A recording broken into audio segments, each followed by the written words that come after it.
प्रिय साथियों नमस्कार। गजेंद्र मोक्ष एक ऐसा स्तोत्र है जिसे आप एक चमत्कारिक स्तोत्र कहें तो कोई अतिशयोक्ति नहीं होगा। इसका कारण है कि कई लोगों ने इसका पाठ किया और उन्हें इसका लाभ हुआ है। इस वीडियो में हम लोग जानेंगे कि गजेंद्र मोक्ष के पाठ से क्या लाभ होता है, किस तरह से पाठ किए जाएं, कितने दिन तक पाठ किए जाएं, इन सब के बारे में हम लोग आगे चर्चा करेंगे।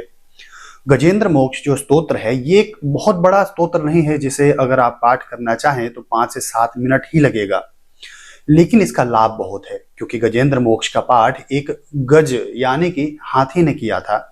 आपने एक कथा सुनी होगी पुराण में कि एक गज तालाब में चले जाते हैं और वहां पर स्नान करते हैं और एक मगरमच्छ उस गज को पकड़ लेता है और अंदर की तरफ खींचता है। वो गज सभी देवताओं को एक एक करके पुकारते हैं लेकिन कोई नहीं आता है और अंत में वो गजेंद्र मोक्ष का पाठ करते हैं। गजेंद्र मोक्ष में किसी एक विशिष्ट देवता का नाम नहीं लिया गया है और उस पाठ के बाद में भगवान विष्णु आते हैं और उस मगरमच्छ से हाथी को बजाते हैं। तो जो पाठ उस गजेंद्र ने किया था उसी को गजेंद्र मोक्ष कहा जाता है। इसके पाठ से हमने देखा है कई लोगों को लाभ हुआ है। जैसे किसी को कर्ज की समस्या है, कर्ज समाप्त नहीं हो रहा है, उसके ऊपर कर्ज लगातार बढ़ता जा रहा है और वो लगातार प्रयत्न कर रहा है लेकिन कहीं से कोई रास्ता नहीं दिख रहा है उसके कर्ज समाप्त होने का, तो इसका पाठ करे, लाभ होगा। क्योंकि इसके पाठ से लाभ हुआ है कर्ज में।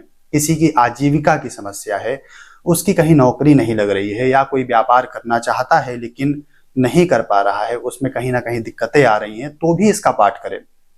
कोई बीमार है, काफी दिन से दवा करा रहा है, इलाज चल रहा है, फिर भी उसको लाभ नहीं हो पा रहा है, तो इसका पाठ करें। और भी अन्य चीजों के लिए, किसी भी आपकी समस्या के लिए इसका पाठ बहुत लाभदायक होगा। इसके पाठ करने का अर्थ यह नहीं है कि आप सिर्फ पाठ करें और प्रयास ना करें और आप सोचें कि मेरा काम हो जाएगा, ऐसा नहीं है। आप अपनी समस्याओं को समाप्त करने के लिए प्रयास करें और साथ में इसका पाठ करें तो ही लाभ होगा। ऐसा नहीं है कि आप किसी परीक्षा की तैयारी कर रहे हैं और बस इसका पाठ कर रहे हैं और आपको लग रहा है कि नौकरी लग जाएगी, तो ऐसा नहीं है। आपको साथ में पढ़ाई भी करनी होगी। अगर बीमार हैं तो आपको इलाज भी कराना होगा। अगर आप कर्ज से जूझ रहे हैं तो आपको उसके लिए भी प्रयत्न लगातार करते रहना होगा, लेकिन साथ में इसका पाठ अवश्य करना होगा। तो एक रास्ता आपको दिख जाएगा। ये ऐसे ही है कि आप कहीं ट्रैवल कर रहे हैं और आप रास्ता भटक गए हैं, कहीं आपको रास्ता नहीं मिल रहा है, फिर आप गूगल मैप लगाते हैं और आपको रास्ता दिख जाता है, लेकिन जाना तो आपको पड़ेगा ही, जाना तो आपको ही है। आप सिर्फ गूगल मैप लगा देंगे और जाएंगे नहीं तो फिर कहीं भी पहुंचेंगे नहीं, बस गूगल मैप चलता रहेगा। इसीलिए आपको प्रयत्न भी करना है अपनी समस्या के समाधान के लिए और साथ में इसका पाठ भी करना है। तो इसका पाठ करने की विधि क्या है? तो जब भी आपको समय मिले, अगर आप सुबह में करते हैं तो बहुत अच्छा है। कई लोगों के लिए सुबह में पाठ करना थोड़ा मुश्किल है क्योंकि उनको सुबह में जल्दी रहती होगी या हो सकता है कि कोई अन्य समस्या हो सुबह में। अगर पाठ नहीं कर पा रहे हैं तो अपनी सुविधा के अनुसार एक समय निश्चित कर लीजिए। मतलब समय ऐसा हो कि जिस समय पर आप पाठ कर रहे हैं उसी समय पर आपको बाकी दिन भी करना है। उसका पाठ लगातार आपको 51 दिन तक करना है। 3 पाठ प्रतिदिन करिए। सबसे पहले आप स्नान कर लीजिए और एक आसन पर बैठ जाइए। पाठ या जप हमेशा किसी शुद्ध आसन पर बैठ करके किया जाता है। तो अगर किसी मंदिर में बैठ करके पाठ कर सकते हैं तो अच्छा है। घर में ही अगर मंदिर है, कोई देवी देवता की फोटो है, मूर्ति है, तो उसके सामने बैठ करके पाठ करें। ये नहीं है तो फिर आप कहीं भी एक शुद्ध स्थान पर आसन पर बैठ जाइए। थोड़ा सा जल ले लीजिए, जल से आचमन कर लीजिए। 3 बार ऐसे हाथ में जल लेकर के उसको पीना है और ओम केशवाय नमः, ओम नारायणाय नमः, ओम माधवाय नमः करके उसको 3 बार में पी लीजिए और लास्ट में थोड़ा सा जल लेकर के हाथ धो लीजिए और मन में ही प्रार्थना करिए भगवान से कि जो भी आपकी समस्या है वो समाप्त हो जाए।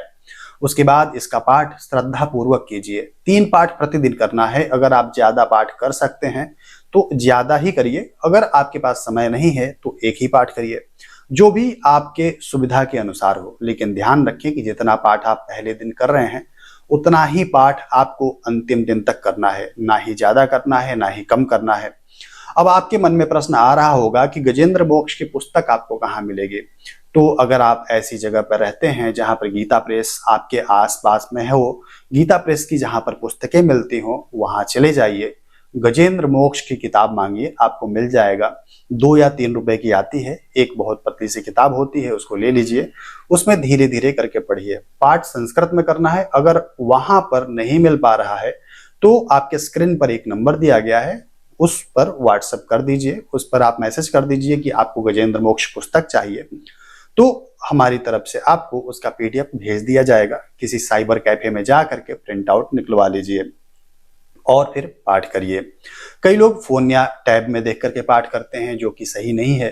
फोन से, टैब से पाठ नहीं करना चाहिए। हमेशा एक किताब के रूप में लेकर के पाठ करना चाहिए। आप कोई भी पाठ कर रहे हैं वो हमेशा एक पुस्तक के फॉर्म में होना चाहिए। अब हो सकता है कि आप संस्कृत पाठ नहीं कर पाते हैं, तो उसके लिए आप एक काम करिए। YouTube पर ही कई लोगों ने गजेंद्र मोक्ष का पाठ किया है, और कई में तो पीछे पाठ चलता रहता है और आगे स्क्रीन पर श्लोक भी चलता रहता है साथ साथ में। तो आप वहां से धीरे धीरे मिला करके पाठ करना सीख लीजिए। 1-2 दिन में आप पाठ करना सीख जाएंगे। पाठ करना बहुत ज्यादा क्लिष्ट नहीं है, तो आप 51 दिन तक पाठ करिए।